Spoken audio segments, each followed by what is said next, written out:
Somewhere today, you probably reached for something small to get you through a hard moment. Maybe it was coffee. Maybe it was a walk around the block. Maybe it was 5 quiet minutes alone with your phone, away from everyone who needed something from you. You did it without thinking. It felt automatic, almost programmed.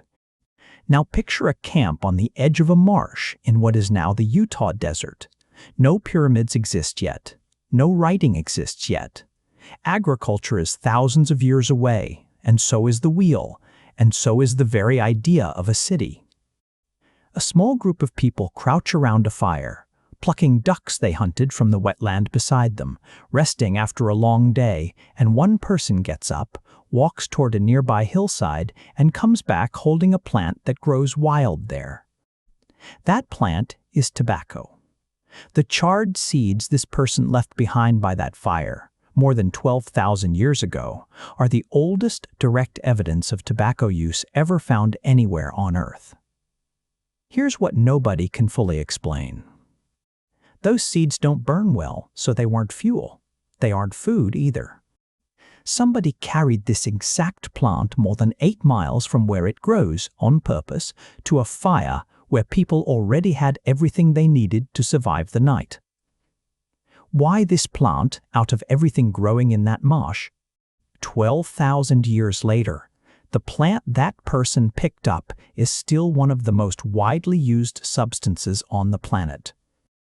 Archaeologists are only now working out why the human brain said yes to it, and what saying yes has cost us ever since. Archaeologist Daron Duke of the Far Western Anthropological Research Group led the team that uncovered this hearth back in 2015 and finally dated it in 2021. His team wasn't hunting for tobacco. They were mapping an ancient hearth, cataloging spear points and duck bones, when 4 tiny charred seeds turned up in the ash. Radiocarbon dating on burned wood from the same fire placed it at roughly 12,300 years old, about 9,000 years older than the previous record for tobacco use anywhere in the world. Let's rebuild that evening the way the evidence suggests it happened. The sun is dropping over the wetland. Ducks turn slowly over the coals, fat hissing into the flames. Someone's fingers are still stained from plucking feathers all afternoon. A hunter reaches into a pouch and pulls out a fistful of leaves, wilted slightly from the walk back to camp. He tears off a wad, tucks it against his cheek, and chews. Within minutes, his shoulders drop. He hands the wad to the person beside him, who takes a smaller piece, chews once, and immediately winces like they've bitten into something far stronger than they expected. Because they have. Somebody laughs. The seeds fall near the fire, unnoticed, and the coals do what coals do to anything organic left too close. 12,000 years later, those 4 burned seeds are the only reason anyone knows this evening happened at all. Here's the part that surprises most people. You'd assume the earliest tobacco users were smoking it, the way pop culture pictures ancient rituals with pipes and rising smoke. They almost certainly weren't. The seeds show up beside a hearth, not inside one. And researchers believe this tobacco was twisted into a wad and chewed or sucked, not burned and inhaled.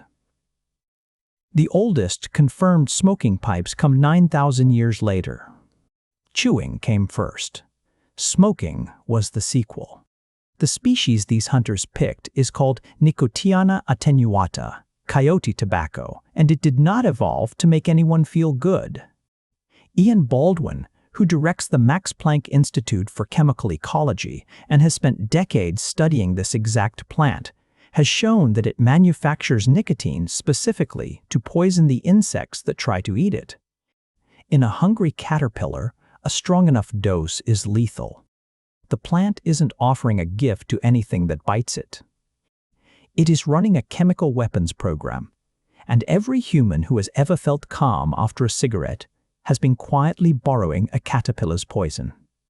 Human brains and insect brains happen to share an old piece of wiring underneath all their differences. receptors built for a signaling chemical called acetylcholine. Nicotine fits those same receptors closely enough to flood a human brain with dopamine in doses far too small to do what it does to a caterpillar. We didn't outsmart the plant's defenses. We just happened to be built in a way that turned its poison into a reward. The plant, as far as anyone can tell, never signed up for this arrangement. It spent millions of years perfecting a way to punish anything that dared eat its leaves. It did not evolve a public relations department. If it had, this probably would not have worked out the way it did, because the one species it never accounted for is the one that decided the punishment felt kind of nice. There's a practical layer to this too, one that goes beyond simply feeling good beside a fire. Nicotine is a mild analgesic. It dulls pain. In small doses, it also suppresses appetite and sharpens alertness for a while before the crash. For a group of hunter-gatherers with no anesthesia, no guaranteed meal the next day, and long nights of watching for predators, a plant that could take the edge off an injury, quiet hunger during a lean stretch, and keep someone's eyes open on a late watch wasn't just a source of pleasure. It was closer to a toolkit that happened to also feel rewarding, which may be exactly why it spread from person to person so easily in the first place. For most of tobacco's history with us, nobody was farming it. People foraged for it, the way they foraged for roots and berries, season after season, on the same hillsides where it happened to grow wild, long before anyone thought to plant it on purpose. Ancestors of today's Pueblo peoples, in what is now Arizona, were still doing exactly this, chewing wild tobacco gathered from the landscape as recently as 1,000 to 2,000 years ago. Fast forward more than 10,000 years, a longer stretch of time than everything that has happened since the invention of the wheel. Twice over, and tobacco has stopped being something people simply chew for a lift. It has become sacred. Picture a stone temple on the Pacific coast of what is now Guatemala, torchlight flickering against carved walls. Priests move through drifting incense smoke toward a row of painted ceramic vessels sunk into the temple floor as offerings. One priest lifts a vessel, drinks, and steadies himself against the stone as the room seems to tilt. Archaeologist Oswaldo Chinchilla Mazariegos and his team announced in 2024 that they had found nicotine residue sealed inside vessels just like this one, proof that Maya ritual specialists weren't only smoking tobacco. They were drinking it in a liquid strong enough to kill someone who got the dose wrong. It was used to summon visions, to dull the pain of ritual bloodletting, and in some accounts, to ease the suffering of people being prepared for sacrifice. Maya art backs this up everywhere you look. Gods are carved smoking cigars into temple walls. Kings are painted with tobacco smoke curling from their lips like a second crown. This was never framed as a bad habit here. It was a bridge to the divine, and it belonged to whoever stood closest to power. For a plant whose entire original resume was killing caterpillars, ending up worshipped by kings is, at the very least, an impressive career change. Here's a small, strange thread connecting that temple to your own living room. The English word cigar comes from the Maya word sicar, meaning to smoke rolled tobacco leaves. Every single time someone lights one today, at a wedding or a poker night or a cigar bar downtown, they are technically speaking a fragment of a language most people have never even heard of. Somewhere between that Utah fireside and that Guatemalan temple, tobacco stopped being a plant. Somebody happened to notice and became something entire civilizations organized their spiritual lives around. You can still watch a living piece of that history today if you know where to look.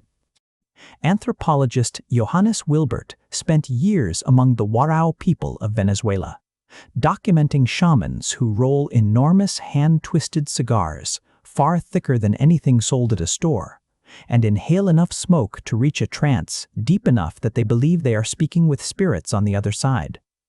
The village gathers close, faces lit by a single lamp. Someone keeps a low chant going, steady as a heartbeat. Smoke pools near the roof of the hut faster than it can escape, and the shaman's breathing slows into something almost rehearsed, each exhale timed like it's being counted. His eyes stay open, but they've stopped tracking anything in the room. For the Warao, this isn't a metaphor, and it isn't recreation.